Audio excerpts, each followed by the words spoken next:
We all know as the winter is approaching, we want those warm and snuggly flannel rag quilts.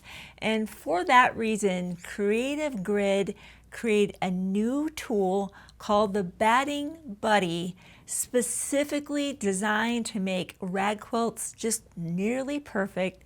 So much fun every single time. So I am so excited to introduce, this is very new to us too, and step you through the process of how do you make this rag quilt. It is so warm and cozy and just, oh, it's perfect, right? Put a fire in the fireplace, get a good book, put on a good movie, or just take a nap.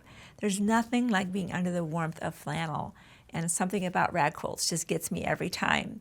So we have found that the process of doing this is made even easier if you use a flannel layer cake. And a layer cake, if you are not familiar with that term, that's kind of a moda term, but it's kind of been adopted by other fabric manufacturers as well. And that's just simply 10 by 10 inch squares, a stack of them. So this happens to be the Little Lambies collection from Maywood Studio. That's what you're seeing here, as well as some cream in the kind of the gaps. That's the shadow play flannel that they have. That's so beautiful.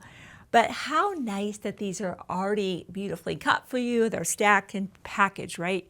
You don't have to get yardage and then cut that, but you absolutely could if you want to go ahead and use your own fabrics. We thought this was so much fun that we have created the Layer Cake Rag Quilt pattern. That is a free download. All we ask is you don't sell the pattern. Gather up some friends and make some rag quilts. How fun to make for yourself or maybe to give as a gift. And I think this for like a nursery gift would be incredible. So that's a suggestion there. We have very limited kits of this available. I know that we purchased all of the remaining layer cakes that they currently have at the time of this filming. I anticipate they would make more in the future. We're just not sure when that might be. So if this is you, we have a very limited amount of kits. Head over to the Shabby Fabrics website and pick that up. If we're already sold out, they're going to make more. Make sure you get on the list, not only email, but texting. That way, when we do have more kits, we let you know before the general population knows, and that way you can go grab a kit. So that's what I wanted to say about the kits. I think these are going to fly out the door because this is so fun. And a kit makes it perfect, right? Just pick up the template, the kit, and go. All right, how does this template work? What's the concept of this? Rag quilts, I've seen them done a couple of different ways, always with the seams on the top and the snipping. That's kind of the hallmark of what a rag quilt is. It looks like it's a rag, right? This kind of fun little roughly treatment actually happens in the washing machine and in the dryer. It's a really fun process. I'm going to certainly talk about that. But it always involves the seam being up on the top. I have seen rag quilts where we have a layer of flannel on the top and a layer of flannel on the back and nothing in between. That's kind of a lighter weight rag quilt, and you can always take that approach. But if you want to have a layer of batting here, this nice warm and cozy batting, maybe you live in the colder climates like we do here, and you want the warmth of that, this is what the Batting Buddy is so amazing at doing. It gives us a perfect framework for cutting our squares on the top and on the back, as well as the perfect framework for cutting our batting. So that's what the Batting Buddy is all about. So let me just show you how we've interacted with the tool, the things we've learned from doing that. This will differ a little bit from the instructions that are included in your template set. One of the things that I noticed they have mentioned is to pre-shrink your batting. We actually didn't do that. We're not going to really do any ironing of our fabric. Now, let me say this.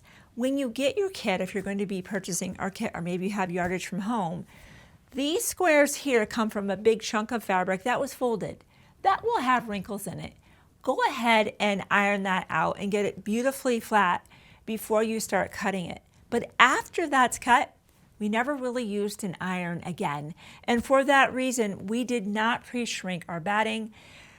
I certainly don't want to dissuade you from following the instructions in here if that's what you choose to do. But for us, the only ironing we did on the entire project was actually on the cream, where we ironed it out and then we cut into the 9.5-inch squares. And that was it.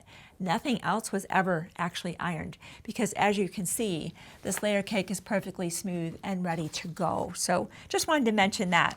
So what I'll be sharing with you today will be additional tips and techniques not included inside there. So give me a good portion of your maybe morning or afternoon or evening, and you'll be so glad you did. It'll make the process so much quicker. We love, of course, the convenience of a layer cake, and in this instance, with this specific pre-cut, you really get 2 of every single one of the flannels. So what I love about that is you simply make your pairs. We opted to have the back of this look just like the front. You could change that up. There's no rule that says that this here has to be the same fabric on the back. We chose to do that, but you might want to mix and match. That's completely up to you. All that matters really is that it's still a flannel and that it's the proper size. But it could be anything you want. And by the way, on the back of this quilt, you can see how it's nice and smooth because all the seams are up on top. Here's the other thing that I love about rag quilts. You don't have to take this out to be long arm quilted. It's ready to go now, and I love that. And of course, I love the journey of snipping it and then throwing it in the washer and the dryer and seeing just the fluff that happens and kind of this ruffle. So the Batting Buddy tool, it's kind of a template set, they're calling it, is in 2 pieces. So let's look at what that's about. Right away, the outer boundaries, the size of the template is 9.5. That's why it works so great with layer cakes that are already 10 inches. I have a chance to kind of scoot that in and be able to trim all the way around it. So my first step here in this process, for now, I can take the center portion out, which is for actually my squares. So you know what, I'm just going to actually skip over to that. Look how my squares have been perfectly cut using this portion. That's what this is for. So again, I'm just going to go a little bit out of sequence of the pattern now that I'm kind of here. If I have a bunch of scrap batting, and this is just us left over from the quilts we've done, I think I've got 4 layers here.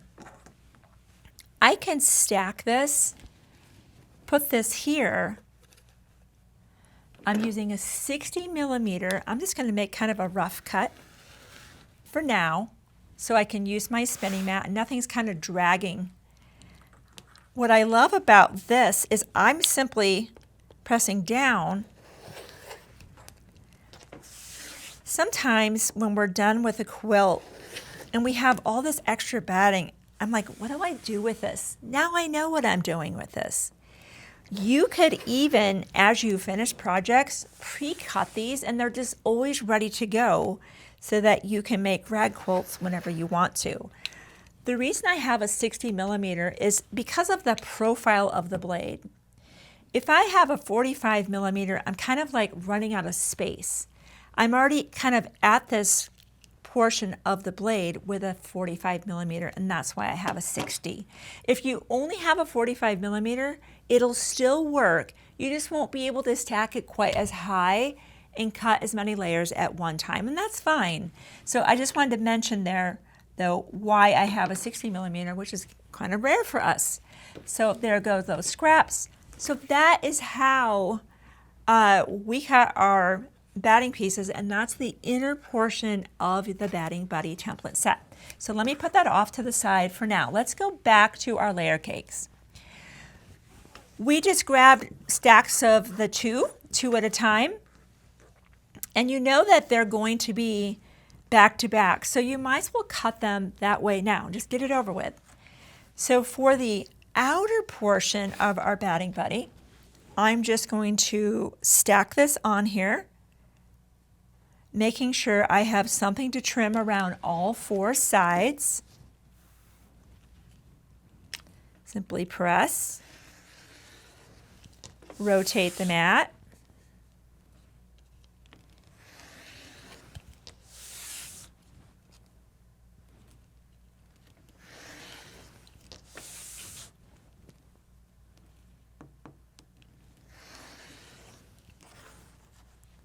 And now we have both the front and the back already cut, and of course we know that we have our batting cut with that inner portion of our template set. Now there's another job that you're going to do right now with our template set in place. This is different than what's included in this pattern. At this point, they're telling you to lift off this upper square, put your piece of batting in, put the top on, and then mark it. It's way easier to mark it now before you have the batting in there and there's a little bit of lumpiness, right? You can see this is just, it's not an even surface because now you've introduced the batting and that's got a fluff to it. Do the marking now. Again, that's different than what the pattern's going to tell you with instructions. I'm going to mark in these 4 corners, just like this. Also, a little bit different than inside your pattern is they say to connect the dots from dot to dot. And what we found is you can absolutely just go all the way to the corner. You see how we did this? We kind of just marked. We grabbed our 2.5 by 12.5 inch, laid that where we can be, I'm aiming right at those corners, right? I want to get corner to corner.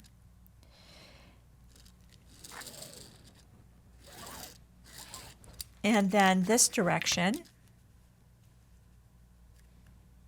I'm aiming right at those corners. I know my ruler doesn't go exactly to every corner. Is it worth buying a ruler that's 24.5 inches long? Forget it. I wouldn't waste your time because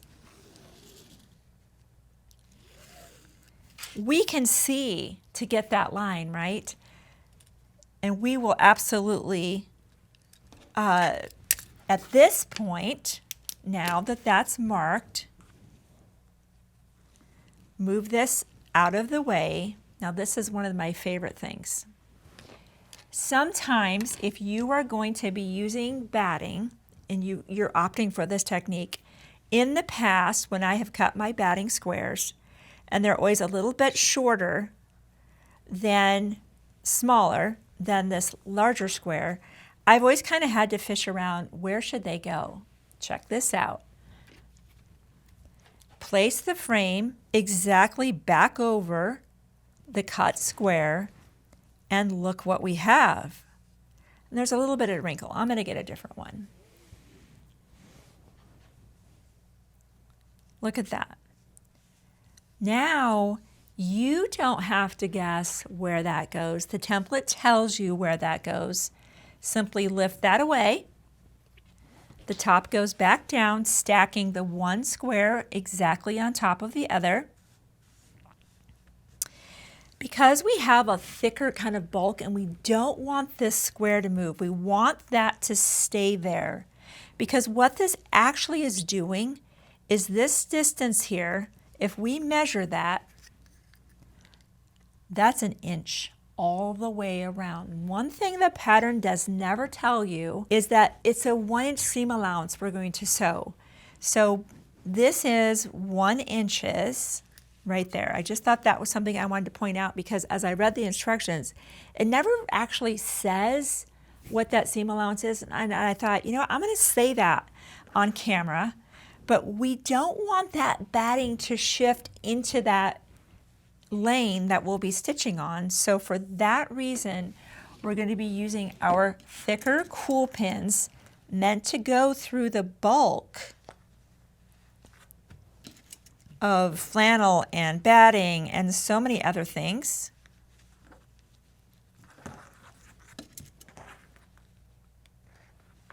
So nothing is moving. I want everything to stay steady.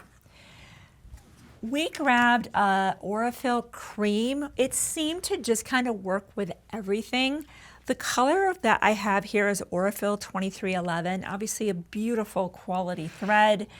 I think this is called muslin. So that's the color that we've used. And we've also shortened our stitch length to a 2.15. So the normal BERNINA stitch length is a 2.5. We're pulling that back. We always do that with flannel, which tends to have a looser weave anyway, but we really just want to add a little bit more strength, a little bit more girth, knowing that later on we're going to be doing a lot of snipping and a lot of washing. So we want to make sure this all holds together. So I'll actually head over to the sewing machine. I'll just do this with you. And you can see here that even though I don't have that marked all the way to the edge, I'm going to just start off the edge, sew all the way here. In the instructions, it tells you to begin sewing from here to this point. Now, if you're going to do any chain stitching, you would have to cut your thread. By taking this approach of stitching from diagonal to diagonal, I can feed in the next kind of quilt block sandwich, and just keep going. So for that reason, this is the approach we took, is from corner to corner and chain stitched. So you can choose whichever method you prefer. And of course, the quilt came out beautifully, as you can see. All right, let's get started.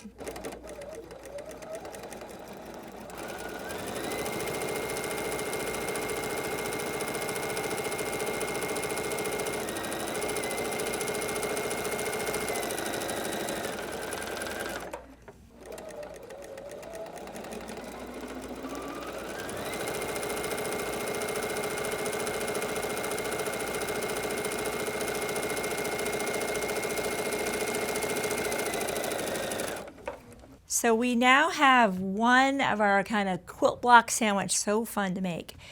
You will make a total of 18 of the color, and of the cream, a total of 17, where that's just front and back the same. Same process, so you just kind of repeat that. That's why chain stitching is so nice, right? We can just keep feeding it in, keep feeding it in. Now we can go ahead and remove our pins. And let me show you where we are in the pattern. By the way, as far as the cream, same thing. You can get your yardage, like I said, iron that out, put that on here and cut around your batting buddy template, because that is a 9.5. I would take that approach personally versus grabbing kind of a standard ruler and trying to get to 9.5. Why not be able to trace around that? So same whether you're using yardage or layer cake, you're just going to be trimming 34 of the 9.5 inch by 9.5 inch cream if you're going to be using this layout here. Here's where we are in our pattern. We've already kind of made our X's. Now comes a step that I want you to watch me very closely on this, because at first I found that a little bit confusing as I was trying to read the instructions. So we'll walk through this very slowly here while we're looking at our pattern.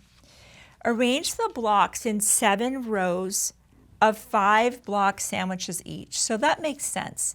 We have 5 in each row, and we have a total of 7 rows for a total of 35. 18 colors, 17 cream, 35. Joining these squares, once you have your layout determined, and we know in this instance, we have our pretty blue polka dot, and we have our cream. By the way, if you feel compelled, I know you want to probably iron this away. Don't do it, because if we iron this away, we're going to be ironing away those dots, and those dots are going to come in another significant role right now.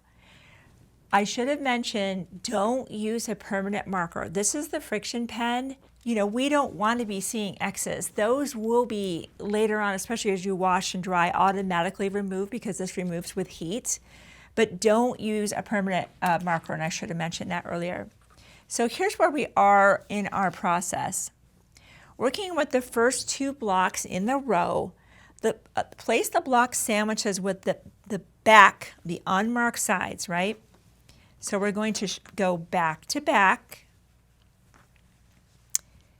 and we're going to sew the blocks together. Now this is where, remember how before I said you could go corner to corner? that just ended. Now you are truly sewing dot to dot, and we'll be using a 1-inch seam allowance. So I have marked my machine. I have just measured over 1 inch, and I put a seam guide down to just help me remember you're sewing a 1-inch seam here.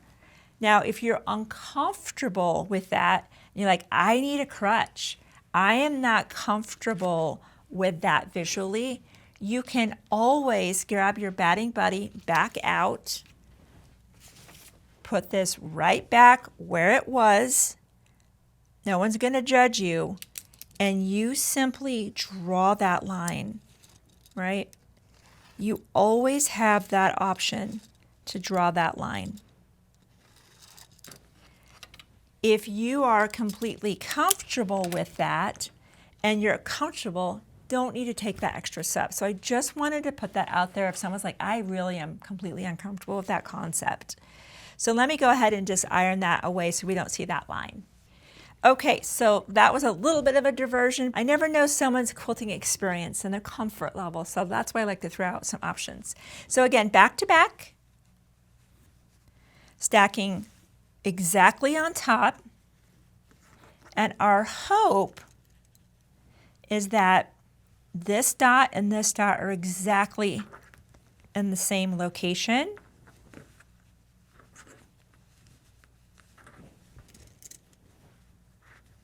Now, we're going to start here, start stitching, and back up. Notice the bulk I'm sewing through right now. I have 4 layers of flannel. Technically, I'm sewing right next to my batting. Am I going to probably catch that a time or two? Probably. For that reason, I'm sewing with the Schmetz size 100 chrome needle. This is a much beefier needle meant for projects just like this. Maybe you're sewing jeans or something super, in fact, it even says jeans, right? This is for sewing through heavy stuff. That's why that's a needle that I would recommend add to cart. Just do that. All right, let's go over to the machine. We're going to start sewing. I'm going to back up. If you're going to make an error to the right of that dot. I don't really want to sew into that batting if possible. That's a lot of bulk, and our whole goal is to be sewing alongside that. So let's head to the machine. See my 1-inch guide right there?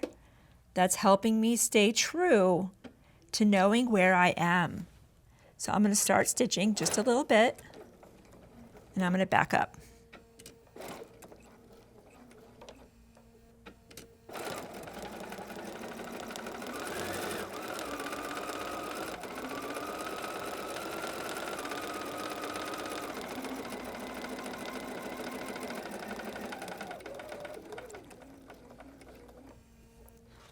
Okay, so we have 2 that are joined so far.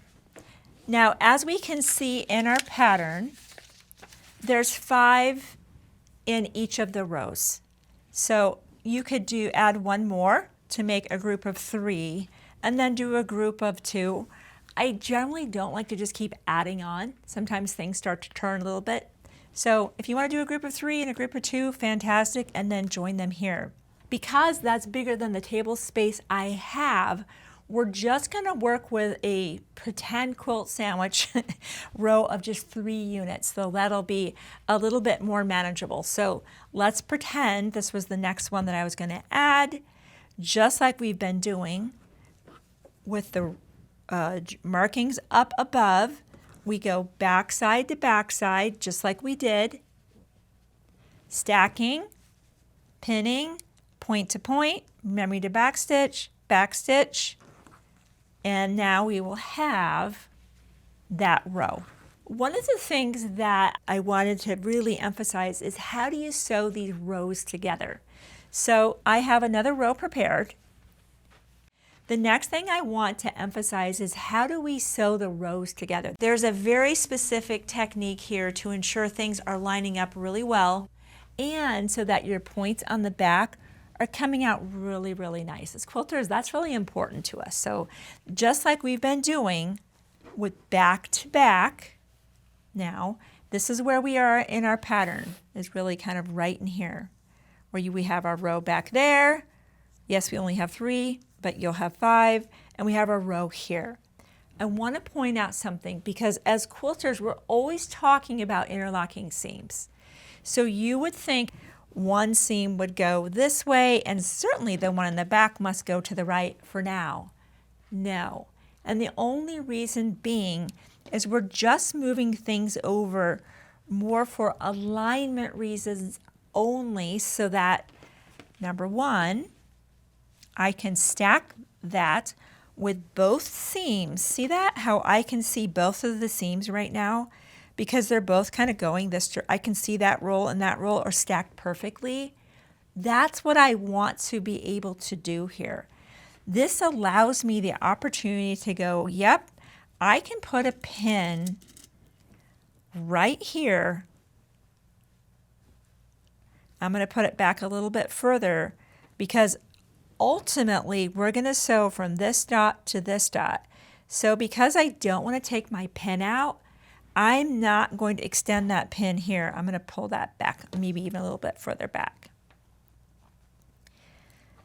With both of the seams moving this direction, it allows me to confirm I'm in the right spot. Now, I'm going to actually flip them both to the other direction. See how those rolls are stacked on top of each other, and I can see those dots are as well? I'm also going to pin here. This is allowing me to have a pin on both sides. It actually doesn't technically matter whether you bring both seams to the right, and let's put a pin in. Now let's push that seam that way, push that seam that way. Again, I'm looking from the top, trying to get everything stacked. Once you're there, put your pin in. And you know, go ahead and just pin the end too. You just don't want anything moving at that point. Now, when we go to our machine, just like we've been doing, we are starting here, back stitch, coming here and stop. Your presser foot that is obviously pushing ahead is going to feel some resistance right here.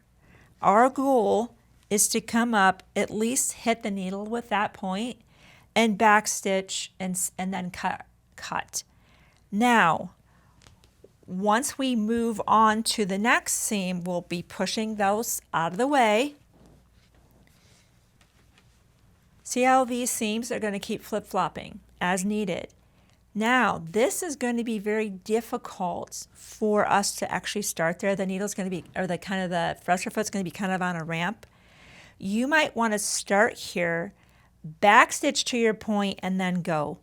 But let's do that together. I want you to see how I'm going to be interacting with this and what tips and techniques I take. For now, though, I'm just going to move these out of the way. It's very important that that flap is not underneath there. If you want to wonder clip it, you could do that. That's one suggestion. If you want to put an extra pin in there, that's another suggestion. Or you're just keeping track of it. Doesn't matter. I just can't have one of those flaps kind of rolling underneath where you can't see it.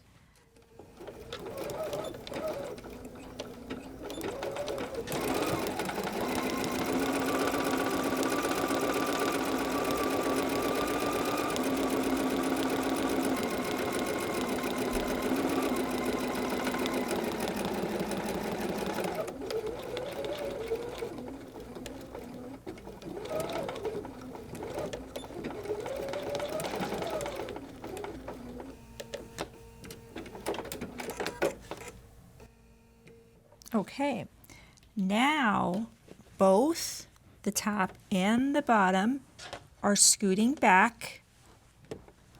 Now I can see there's definitely a kind of like a ramp here.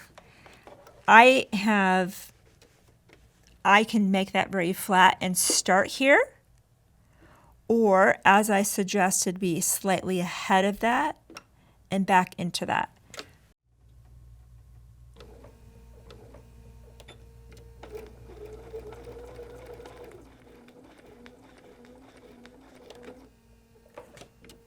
I think they're both kind of the same.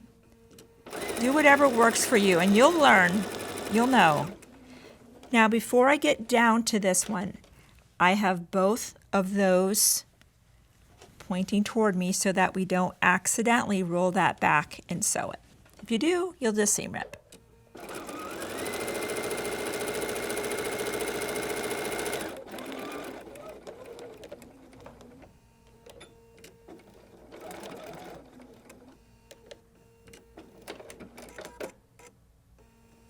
Okay, now we know that we need to move our flaps on the top and on the bottom.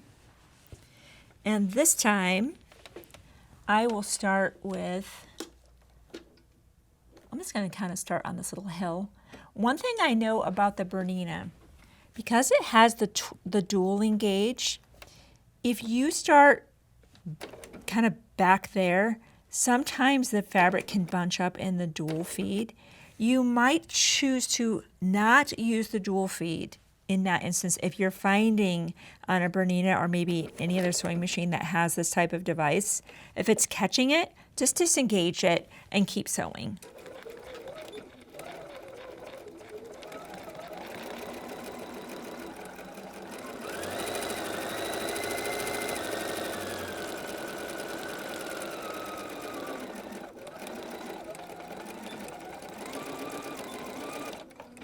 So we have 2 rows sewn together. I would do 2, 2, 2, and then just start joining them up until now you have a larger, your whole kind of quilt is laid out. Finishing the quilt. To finish the quilt, we're going to continue using the 1-inch seam allowance that we've been doing. And remembering to backstitch at the beginning and the end. So let's just pretend, let me unpin this here.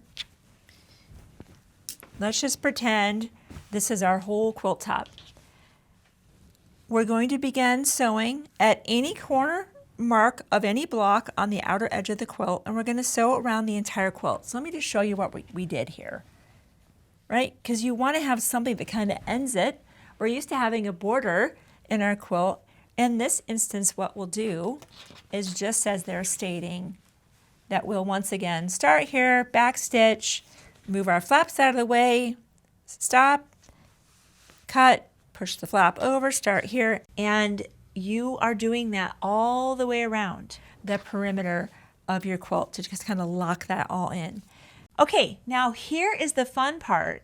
We have 2 options for you. The Kai Scissor Company makes a rag scissor specifically for this project, as well as this is kind of an easy action, amazing tool here. This is by Fiskars, specifically made for rag quilts. You don't need both. I want to show them both to you. Those are the 2 products we have available. But the most important thing is this, that you do not cut your thread. So our instructions are using your Fiskars or your Kai scissors. The first thing that we're going to actually do in these corners, and I'll do a cut with each so you can see, is just as it's shown. We're just going to cut out kind of a 90-degree corner. We're getting rid of that bulk. You would do that here. I'm going to do that here and here.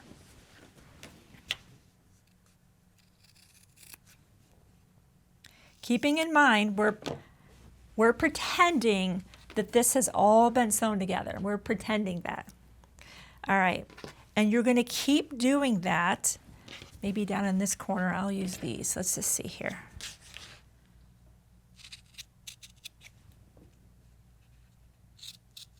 Okay. And you're going to keep doing that. Now, after that, continue to snip all exposed seams. For the sample quilt, we made our cuts about a 1/2 inch apart. We didn't measure it, it was just visual. It's very important right now that you do not cut your thread. So our snips stay, I don't know, maybe 1/8 of an inch away. I would err on the side of not closer than 1/8 of an inch. Have I accidentally cut a thread before? I have. How do you come back from that? If it's really bad and you've made a deep cut, you need to extract that out of your project and start again. Here's the great news. You have some extra layer cake squares inside your layer cake that you could switch that out if you need to. If it's not that big of a deal and you just barely did it, I would go back with a shortened stitch length or wherever you accidentally cut that and go over it many, many times on a short stitch length to kind of reinforce that area and move on. So I've definitely done it. Let me just get rid of that corner right there. And I'm just going to show you the snipping that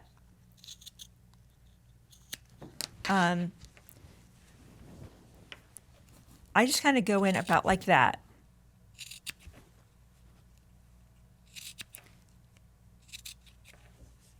That one's probably a little bit chunky. That's okay. You don't need to measure anything. So I think I'm staying a little bit further away than 1/8 of an inch because I'm always a little nervous about cutting the thread. And it'll still be adorable. Now I'll cut some with the Kai. I would say they're almost the same experience as far as kind of it's not hard to do this. I would have all of these 90-degree corners would already be removed so that that bulk in that intersection, see how that's removed right there? And it's removed right in these places.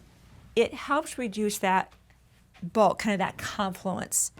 Then once you have the entire project snipped, this is when it's so fun to go over to the washing machine. Don't be shy.